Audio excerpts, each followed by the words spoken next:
Good morning, good afternoon, or good evening, wherever in the world you are listening from, because it is, of course, the Podium Podcast, where today we'll be talking about the 2025 Japanese Grand Prix. Boy, was it an incredible race to watch. Battle at the front, overtaking everywhere, wet weather. No, it was one of the most lackluster races I've seen in a while. There's a lot of reasons why. We'll get into it, but regardless, despite the boredom that might have struck the F1 community, especially those that woke up at a ridiculous time to watch it, it was still back to normal at the front as Max Verstappen took his first win of 2025, the first win since Qatar 2024. Hearing that Dutch national anthem paired with the Austrian national anthem was something that I would have never thought I would say. I haven't heard that in a while. But regardless, yes, Verstappen did win. Mclaren did blunder. It's almost like a repeat of 2024, it seems. But let's dive in. Let's straight away go for it, as we're going to talk about probably the shortest race report I've ever written, the shortest amount of notes I've ever made on a Grand Prix. It is not even a page. But we'll still go into this. Might be a very, very short episode, which will be good because you will still have plenty of content coming this week as it is a triple header. So, of course, a lot to look forward to. But anyway, Japan, unfortunately, I did not get up to see like the preamble, the race show, because I didn't know that it was going to be raining or not. So I woke up at 5:50, literally turned it on with a couple of minutes to go to the formation lap, but still people were talking about how it did rain in the morning, and so it kind of gave a greasy, wet-ish track, not wet enough for intermediates, but still wet enough to force maybe a couple of unneeded errors from the drivers. It seemed that the inside was a lot wetter than the racing line, so on the start, the commentators were talking about how it was going to be very difficult for those on the inside getting a good start. Which, of course, if you're a McLaren driver, Lando Norris, is not what you want to be hearing. Regardless, Norris still pointed his car to the left in order to try and attempt a block to Verstappen, but needless to say, Verstappen had a good start, and by turn one, it was smooth sailing for the rest of the race, it seemed. Regardless, further behind, Alonso made a very good overtake on Gasly for, I suppose, I don't even know what position that is.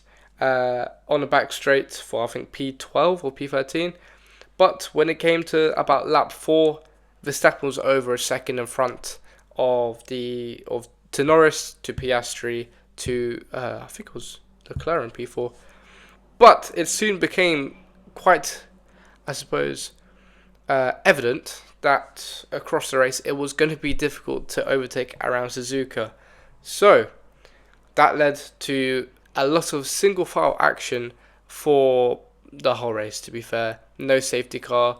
This is the first time in a long while, I think since 2018, where there has not been a safety car at the start of a race, which is very weird to say around Japan. Normally we go to Japan and there's always a chaotic race filled with weather problems or something along those lines, but still, no rain meant quite straightforward race. I mean, Verstappen, was clear. I mean, Antonelli made a couple of mistakes going over a chicane whilst he was running in P7, I believe, or P6. On lap 13, which was, I suppose, quite a, statement move, but Tsunoda made a move on to Liam Lawson, or on the first lap, actually, for P13, after both of them started 14th and 15th, respectively. Lawson getting the upper hand in that qualifying battle. But on lap 6, Hamilton pitted for hard, overtook Isaac Hadjar, who started in 7th in turn 1. By lap 8, Verstappen was pulling out a 2-second gap as he set the fastest lap to Norris. And then the pit stop started coming in, I suppose, by about lap 10. Yes, there was, I suppose, a little bit of a hint of maybe rain coming in about lap 20, but regardless, that did not happen. So, people pitted. Well, the only sort of action that we got was around lap 22, whereas, on lap 19, McLaren tried to do a dummy call, with Norris trying to get Verstappen in the pit. Regardless, Norris was closing kind of to Verstappen, setting fastest lap during the end of the first stint. We know that McLaren is quite good in the end of the first stint, but as both drivers came in for pit stops on lap 22, as Piastri pitted the lap before on 21, they both came out of the pitch pretty much side by side, and it gave us the best action of the race, as Norris was then pushed onto, well, not really pushed onto the grass, but kind of had nowhere else to go. Verstappen was not going to give up that pit exit line. And also, to be fair, at the same time, if Verstappen was to give him space, he was going to be crossing the white line on exit, which would have given him a penalty. So Norris had to bail out of trying to make an overtake on pit exit. Obviously, there was some amble afterwards saying he pushed me off, whilst Verstappen argued that he had nowhere else to go. Regardless, nothing happened. But in the middle of the race, it was actually Antonelli who was leading after he decided to stay out on his hard tyre or medium tyre and become the youngest ever driver to lead a Grand Prix at 18 years old. It was only like a week or two younger than Verstappen did in, I believe, Spain in 2016. But Hamilton then pits on lap 31 as he was on the hard tyre to start. And from there onwards, it was for the top three who were around a good 12 to 15 seconds, quicker than anyone else and managed to pull a gap out like that. They were single file for most of the race, a second-ish between each other. Yes, Piastri had moments where he could have, got closer to Norris, and Norris had moments where he kind of got closer to Verstappen, but still, regardless of all that, was thrown at Verstappen, he came home to win a very, very, I suppose, statement-made Grand Prix for Verstappen, considering that he didn't have the fastest car. But for a lot of fans, it does raise some questions about some of the traditional circuits and if they are still fit for Formula 1 purpose in 2025. But I think that will really lead us nicely to our first talking point of the race was, why was it so boring? Why was the Japanese Grand Prix so boring this year? Well, I do believe the easiest answer is bigger cars. It's very difficult to overtake. Yes, Suzuka is a very flowing circuit. You give it, it's a driver's circuit because they enjoy it, because they like to go on a one lap around there. They're over the race side of it is not really a spectacle, but still, we saw it this year. The cars are, first of all, a little bit too quick for the nature of Suzuka. Add in that they are pretty chunky cars compared to previous years. You're going to get difficulty in overtaking. Putting on top of that this year, no sort of safety car, no crashes, no weather chaos. You're going to get yourself no strategy change as well. I think that was also something that was, a little ingredient to why the race was so boring. It was just strategy was so poor around there.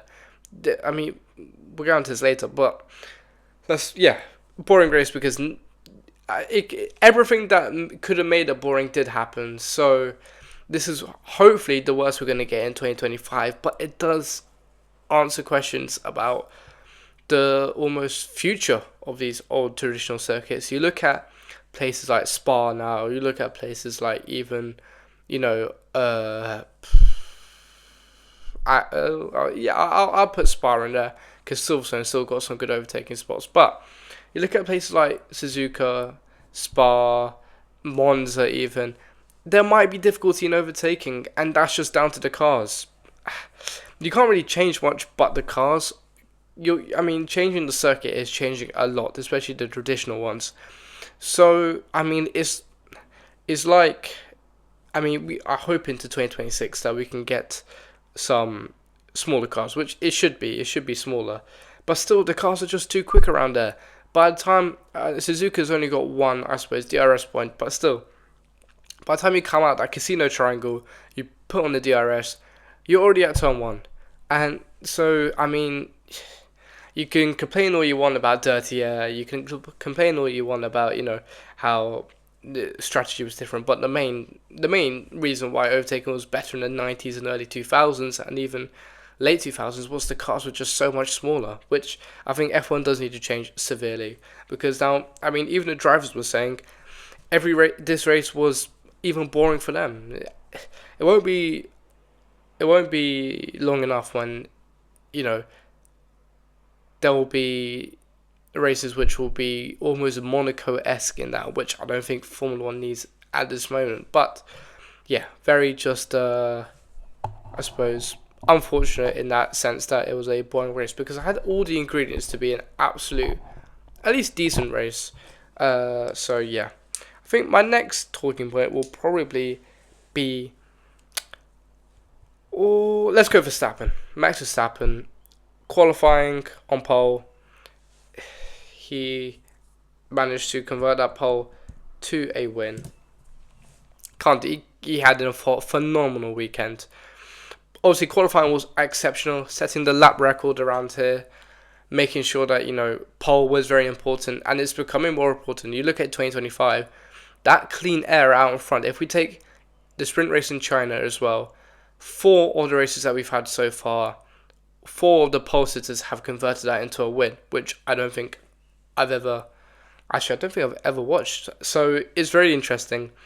It does show that these cars are just really, really, really fast and clean air, which, of course, at the start, you're going to get clean air. So qualifying is going to become more and more vital, as the cars are just naturally very, very close in pace. So the clean air will come in hand. If you can get a good start as well, then, I mean, there's no reason why you can't go on and win the race. So Verstappen also, I'm not putting it down to just the clean air. Verstappen was on a league of its own. He's made it, 4 times he's won around Suzuka in a row, which has set the best record for, I believe, anyone around, Suzuka.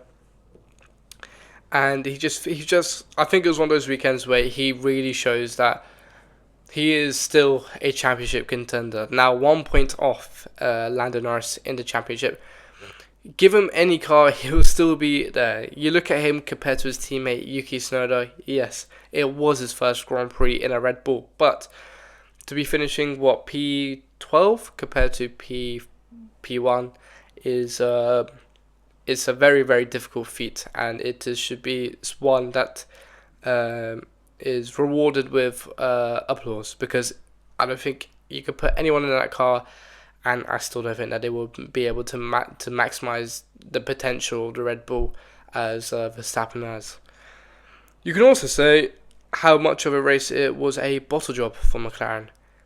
Start, okay, fine. Verstappen has a good start. You're behind him. You know it's difficult to overtake there. But you can do something about the pit stops. Yes, you chucked in a little dummy, I suppose, on lap 20 or whatever of a 53 lap race to try and, put Verstappen into the pits. But it seems that it's just McLaren. There was nothing about them this weekend. You look at it, you could have tried something. You could have changed the strategy, but they decided to do the same thing. And now you think, why? There was nothing that they could have done to in their strategy, which was to do the same as Verstappen for Norris. There was no positive outcome, not at all. You could have tried the undercut or overcut, because at least you tried something. There is absolutely no benefit to it whatsoever. So you really do think, God, the undercut was powerful over here. And also, if we've seen the McLaren have really quick pace and clean air, why don't you let Lando try something different? Why don't you let him, say, look, if Verstappen's going to pit, do the opposite. If he doesn't pit, come in, you've got clean air, you've got 1 lap to really, really hound in on your tyres, really, really hound in on, that gap. Or he does come in, and you've got 1, maybe 2 laps of clean air just to go at full pace, qualifying-esque laps. But, it seems like they've done nothing about it. At least it gave us, the most interesting part of this year's Grand Prix, with them coming out of the pit lane side by side. But even the cameraman managed to fail to even capture that, as he cut to, I believe, Leclerc pitting for P4. So, I mean, even to be fair, maybe the cameramen were falling asleep around Suzuka. I would say the rookies are another key talking point for this weekend, because if you look at them, it looks like a kind of mixture of races for the rookies. You look at people like Antonelli, who are setting records, matching their teammates almost in this season. You look at people like Behrman, scoring back-to-back points, I believe. But you look at Hadjar as well, scoring his first points in a V car whilst his teammate is down in God knows wherever.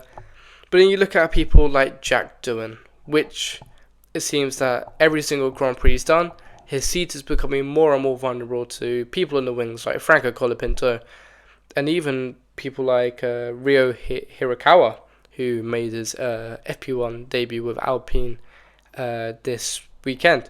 But it seems that he kind of was just pondering along around Suzuka, finished, I believe, P14 or P15, behind his teammate. His team, they were asked to swap, but regardless, a very poor weekend. But I don't think that the Grand Prix was the main talking point of this weekend for Jack Doohan. It was more his huge shunt in free practice 2 at turn 1, which resulted in a big red flag and him being forced to be sent to the medical center for a checkup, because it was a really hefty impact. I don't think I've seen a crash bigger than that in a while. The brute force that he must have gone through. I believe it was 50 odd G, which is, I mean, equivalent to Verstappen Silverstone 2021. But regardless, it was a big shunt. The reason why? He decided to keep his DRS open going into turn 1. I mean, you can't be that desperate to be trying DRS going into turn 1 at Suzuka for your seat, because, yeah, no need for that whatsoever. And it just puts more and more pressure on him. I mean, it's like I've been saying the same thing each weekend. Each weekend he's had something gone wrong for his career, it seems. And there's talks now, even Franco Colapinto being,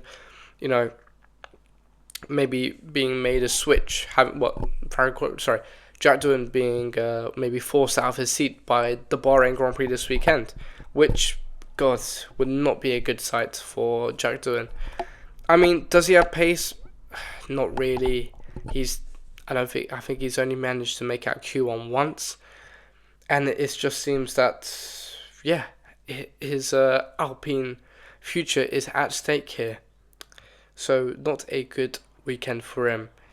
I mean, he put down his turn 1 incident in practice due to him trying to get on the simulator, which, I mean, God, I think it really shows that maybe he is that desperate to try absolutely anything to try and maybe find a couple of turns which could possibly save his career. But at this moment, it seems that his career is slipping by his fingers a bit more. But let's look at predictions for this weekend, because I don't think I did. Okay, fine. Yeah.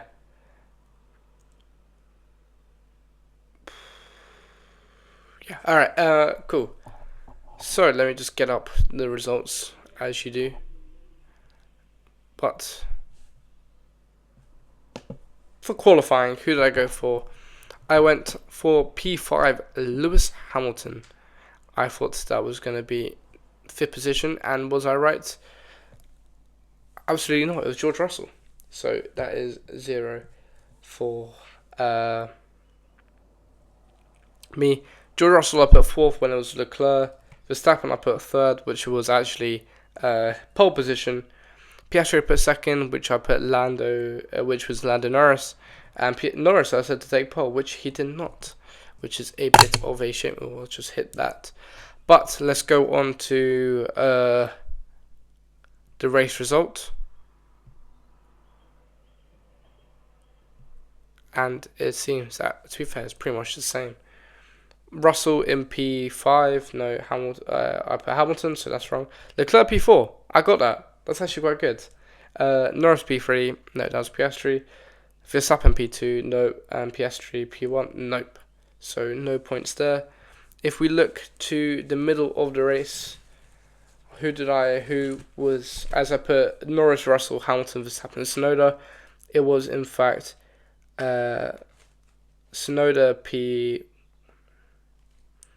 It was actually Piastri P5, Verstappen P4, which I put Norris down, Hamilton P3. Oh, I was first for Hamilton.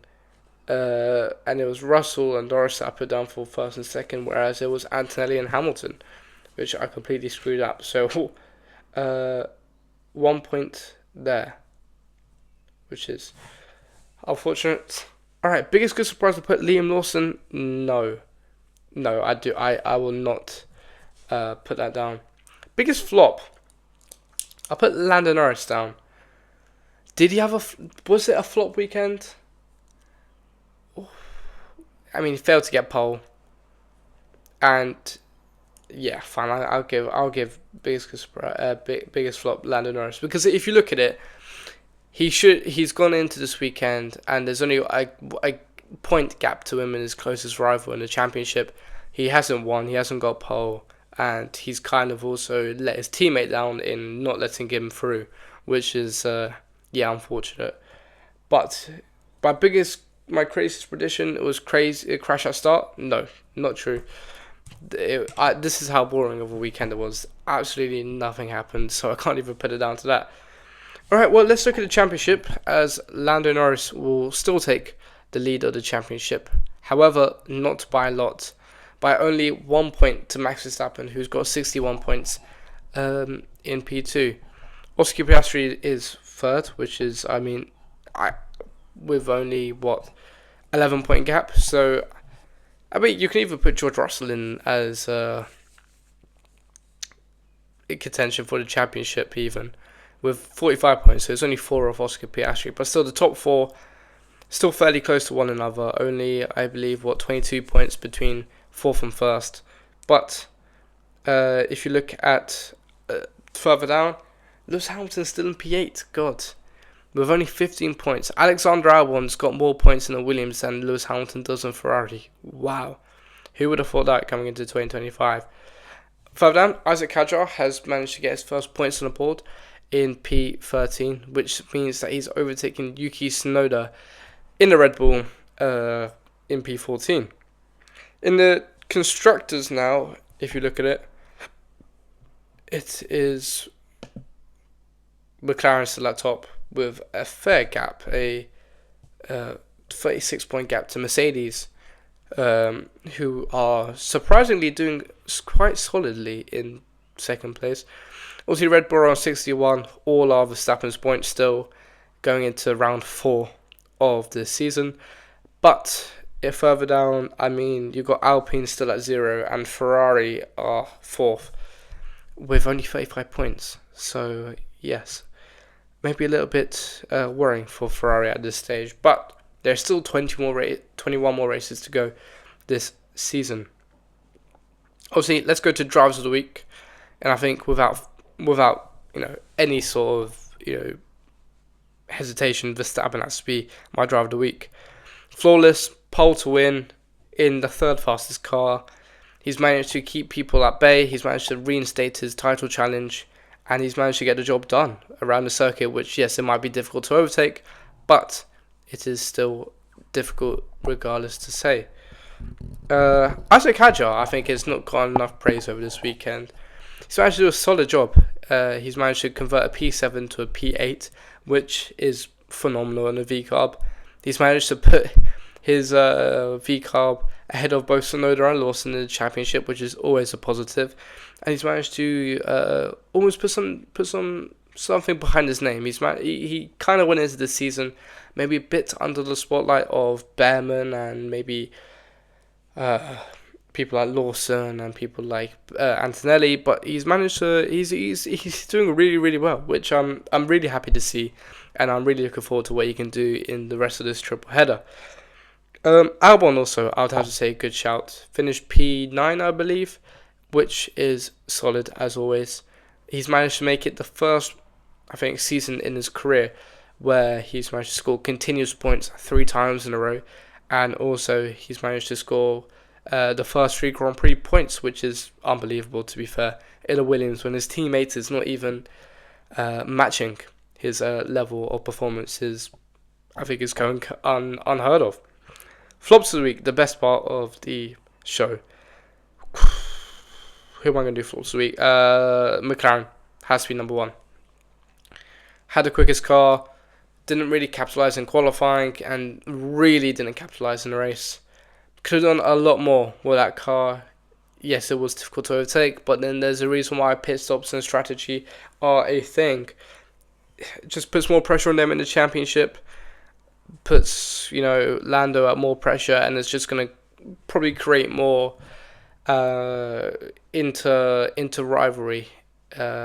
inter-team rivalry between the two. Because even if you looked at it, if Piastri was let by McLaren in favour of himself over Norris, then you do think that maybe Piastri could have won the Grand Prix.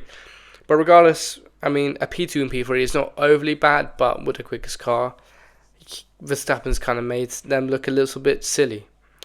Jack Doohan has to be my another flop of the week. Poor FP2, obviously had a big crash.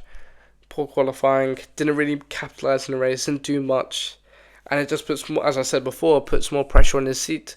I mean, Colapinto was testing in Monza this weekend. So it does make you feel, does Flavio Briatore have him up his sleeve ready to go? Maybe for Bahrain this weekend, we'll see. But it will be very hard done by if he's let go this early. But I mean, it's kind of looking like Alpine have no option. However, if you look at the constructors, both of Gasly and Doohan don't really have a seat, don't have any points on the board. So, I mean, if you're looking at it like that, then I guess it's game on. But the results have been a little bit shocking, and he is maybe a little bit too crash happy for Alpine's liking. Tsunoda, I'm going to say, in his home Grand Prix was another failure of this week. Not much done by him. Really poor qualifying. P15 did get out-qualified by